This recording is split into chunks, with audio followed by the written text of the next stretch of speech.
상대의 이런 카톡을 내가 몰래 열어본다 라고 해서 찍으면 그런 경우가 예전엔 많이 없었는데 요새는 상대 배우자가 내 정보 침해당했다 라고 형사고소하시는 케이스가 많이 있어요, 실제로. 근데 그럼에도 불구하고 상간소송의 증거의 완성도를 위해서는 과감하게 갑시다라고 할 수 있는 거예요. 변호사님, 네. 요새도 바람 많이 피나요, 사람들? 요새도라기보다는 인간의 본질적인 측면 중에 하나인 것 같아요. 그러면 예. 근데 그러니까 예전에는 배우자가 바람 펴도 참고 사는 경우가 많았잖아요. 맞아요. 근데 지금은 뭐 참고 살지 않는 그런 트렌드는 있나요? 아직도 참으시는 분이 생각보다 많거든요. 근데 사실은 제 생각에는 한국 정서상은 한 번 외도를 한다고 해서 쉽게 이혼을 가시는 분들이 많지는 않은 것 같아요. 아, 그래요? 한 번 뭔가 외도가 있었다? 그러면 일단 헤어져라 라고 먼저 기회를 통상적으로는 줍니다. 요청하고 해서 제대로 사과하시고, 근데 그걸 기망하고 다시 만났을 때 이혼을 결심한다거나, 외도가 한 번 있어서 굉장히 힘들게 참고 넘어갔는데 다른 상대랑 또 재발했을 때, 아니면 요즘 케이스에서는 그냥 어느 특정 대상과의 외도라기보다는 무분별한 만남. 다수의 그런 이성과 관계를 맺으시는 분들도 많이 있어요. 그래서 그런 경우는 우리 의뢰인들도 알게 되셨을 때 충격도 너무 크고 바뀌지 않을 거라는 걸 아시는 것 같아요. 그럴 때 이혼을 결심하게 되시는 것 같습니다. 오늘은 그래서 상간입니다. 네. 배우자가 외도를 하는 걸 우연히 알게 됐어요. 자, 그럼 상간 소송을 준비를 할 건데, 준비를 하기 위해서 어떻게 증거를 확보를 할 건지 한번 이야기를 한번 해보도록 하겠습니다.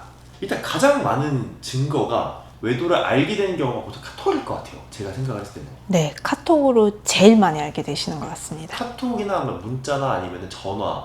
워치를 연동해 놨는데 네.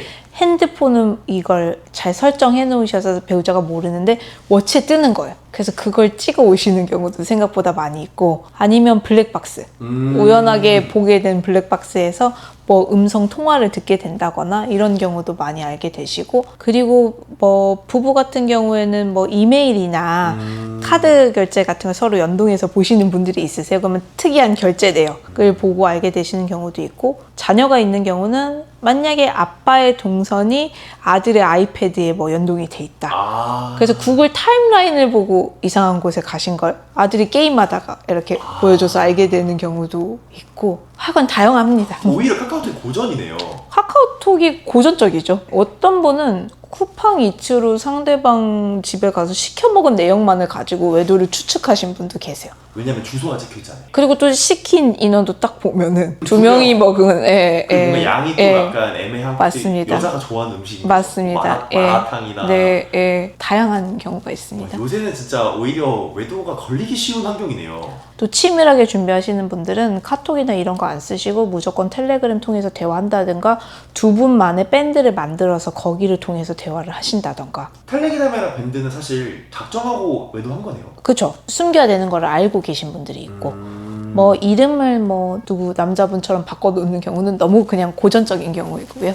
그러면 그런 예. 텍스트, 뭐 메신저 관련해서 내가 증거를 확보할 때 약간 카톡은 또 그런 게 있잖아요. 그 대화 내용 내보내기가 있거든요. 네네네. 근데 그 내보내기는 또 텍스트 편집할 수 있어요. 맞아요. 예. 그러면 좀 주의할 만한 점이 어떻게 확보를 하시는 게 가장 안전하다, 증거로 쓰기 위해서? 사실 내보내기의 텍스트는 편집했다고 하면 할 말이 없어요. 그래서 저희가 의뢰인들한테 만약에 증거가 있으면 내보내기로 받아서 보지만 항상 원본을 캡처해 두시라고 말씀을 드리고요. 그리고 요즘에 또 많이 있는 게, 상대의 이런 카톡을 내가 몰래 열어본다 라고 해서 찍으면 그런 경우가 예전엔 많이 없었는데 요새는 상대 배우자가 내 정보 침해당했다 라고 형사고소 하시는 케이스가 많이 있어요, 실제로.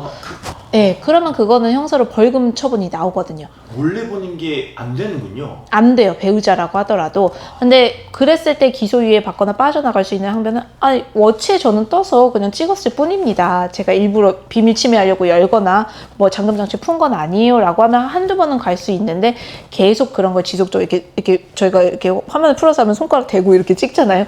그러면은 사실은 벌금 처분이 나올 수 있고, 사실은 내가 뭐 일반적으로 뭐 하는 업무가 벌금 받아도 상관없다 하시는 분들은 관계없지만, 공무원이나 특수한 신분에 계신 분들은 그것 때문에 징계 회부되는 경우도 있거든요.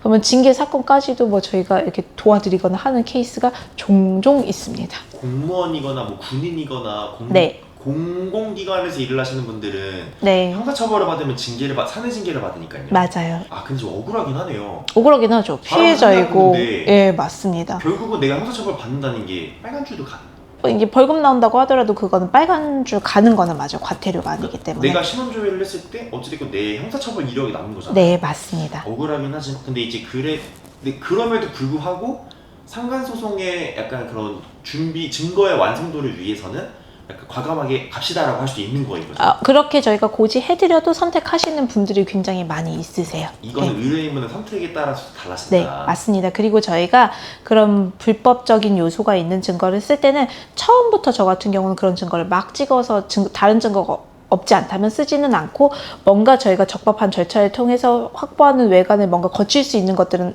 그런 외관을 거쳐서 쓰고요. 그게 아니고 다른 증거가 있다고 하면 다른 증거를 쓰고 이런 대화도 알고 있다라는 취지로 써서 현출은 하지 않고 입증을 하는 경우도 있습니다. 근데 증거가 확실한데 그걸 취득하는 과정이 불법이에요. 이거를 재판부에서 받아주나요?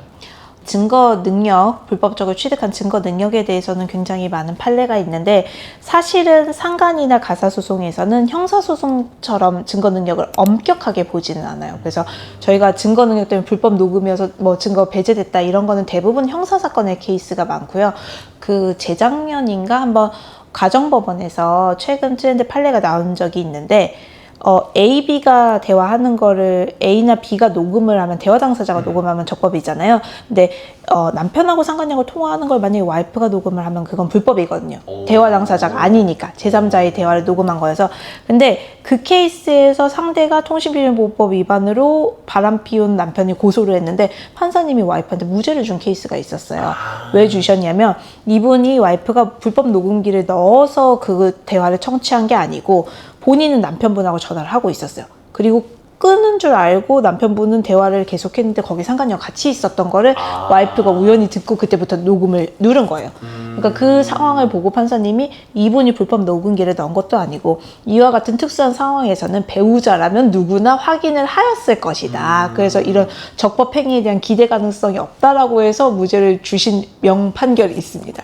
결국은 예. 이게 그 취득하는 사람의 의도가 굉장히 중요하네요. 맞습니다. 그 의도에 예. 따라서 적법한지 불법인지. 예를 들자면 저희 의뢰인은 불법 위치 추적을 통해서 남편분이 몇 월 며칠에 몇 시에 어떤 호텔에 상간녀가 간 걸 아셨는데 저희가 그렇게 바로 쓰진 않아요. 그래서 증거 보전 절차를 통해서 재판부를 설득해서 적법한 CCTV를 활용을 해서 확보를 해서 증거를 입증을 한다거나 결제 내역을 가지고 입증을 한다거나 이런 나름 전문가들이 그래도 그런 불법적인 요소가 없도록 변론을 잘 합니다. 그럼에도 불구하고 어쩔 수 없이 이제 내야 되는 경우도 있죠. 그런 경우는 또 재판부와의 설득도 중요한 거죠. 네, 맞습니다. 그리고 판사님이 이제 증거가 1, 2, 3, 4, 5번이 있잖아요. 1번의 증거 능력이 날아간다고 하더라도 2, 3, 4, 5를 보고 1번의 내용을 인지는 하셨잖아요. 그럼 판결문에 변론 전체의 취지라고 해서 그 상관을 인정할 수 있습니다. 제일 궁금했던 게 탐정이랑 흥신소예요. 뭔가 불법일 것 같거든요. 그런 분들의 도움을 받는 것도 증거로 채택이 될 수 있는지 궁금해요. 일단은 저희가 그래도 조심스럽게 쓰기 때문에 굳이 탐정을 통해서 취득한 증거를 누구나 봐도 탐정이 취득한 것처럼 보이게 내지는 않아요. 실제로 그렇게 취득을 하셨다고 하더라도. 그래서 아까 말씀드린 뭐 이런 증거 보전이라든지 절차를 통해서 CCTV 확보할 수 있으면 항상 같이 확보를 하고요.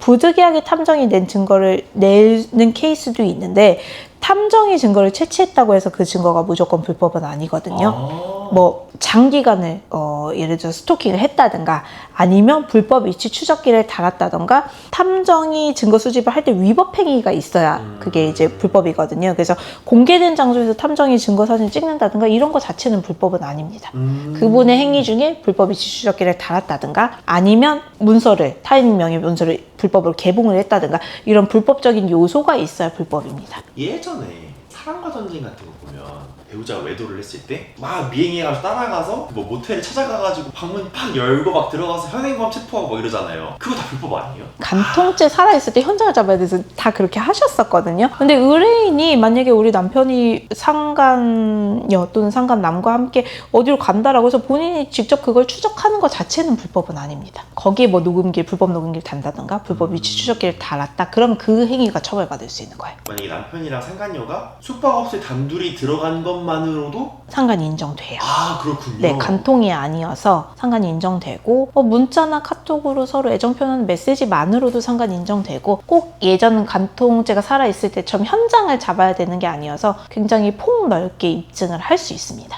아니면은 남편이 상간년에 원룸 오피스텔에 들어갔어요. 그거를 이제 증거로 채택을 했는데 남편 쪽에서는 짐을 옮겨주기 위해 들어간 거다. 이런 약간 이상한 이야기를 해도 재판부에서 어떻게 생각하는지 궁금해요. 합리적으로 판단을 해요. 그냥 딱 한 번 어떤 분의 오피스텔에 들어갔다라고 하면 그 머무른 시간이 이제 굉장히 짧고 뭔가 그런 핑계를 댔을 때 합리적이다라고 생각할 수 있으면 그것만으로는 부족하다고 볼 수도 있고 근데 누구나 알다시피 뭐 금요일 저녁에 들어갔는데 토요일 아침에 나와요? 그거는 굳이 다른 입증이 없어도 상관으로 충분히 인지시킬 수 있고 반복적으로 가서 일정 시간 이상을 머무른다라고 하면 그 자체만으로도 상관으로 충분히 인정될 수도 있습니다. 바람을 피는 주체의 성별에 따라서 뭐 화해를 하게 되는 비율이 달라지는지가 궁금해요. 이거는 이제 제가 개인적으로 생각하는 거일 수도 있는데요. 저는 그 후에 혼인관계 회복보다는 우리 의뢰인들이 훨씬 힘들어 하시는 경우가 남자 의뢰인들이실 때가 훨씬 더 힘들어 하시는 것 같아요. 여자분들 같은 경우는 내가 그런 뭐 이제 배우자의 외도를 알게 됐을 때도 그냥 소송 간다라고 마음을 먹으시면 또 굳세게 그걸 잘 견뎌내신 그냥 그때까지가 힘드셨지 결정을 하시면 그냥 또 대차게 나가시는 경우가 많이 있거든요. 근데 남성 의뢰인들이 비슷한 케이스에서 심리적으로 훨씬 더 많이 힘들어 하시는 것 같습니다. 네, 좋습니다. 저희 그럼 오늘은 배우자가 바람을 피울 때 상간소송 증거는 이런 식으로 확보를 하면 된다. 그러니까 어떻게 하면 되는지 방법이랑 주의사항에 대해서 알아봤고 네. 다음 영상은 오피스 와이프랑 여사친, 남사친? 최근에 그 연애 프로그램에서도 자기는 남자 사람 친구가 많다라고 말한 그 발언을 한 분이 좀 화제였는데 실제로 결혼 이후에도 그런 관계를 이어가는 분들이 있잖아요. 그래서 변호사님이 보았을 때 오피스 와이프, 여사친, 남사친이 실제로 어디까지가 불륜이 아니고 어디서부터 불륜인지에 대해서 이야기를 해보면 좋을 것 같습니다. 네. 네, 감사합니다. 감사합니다.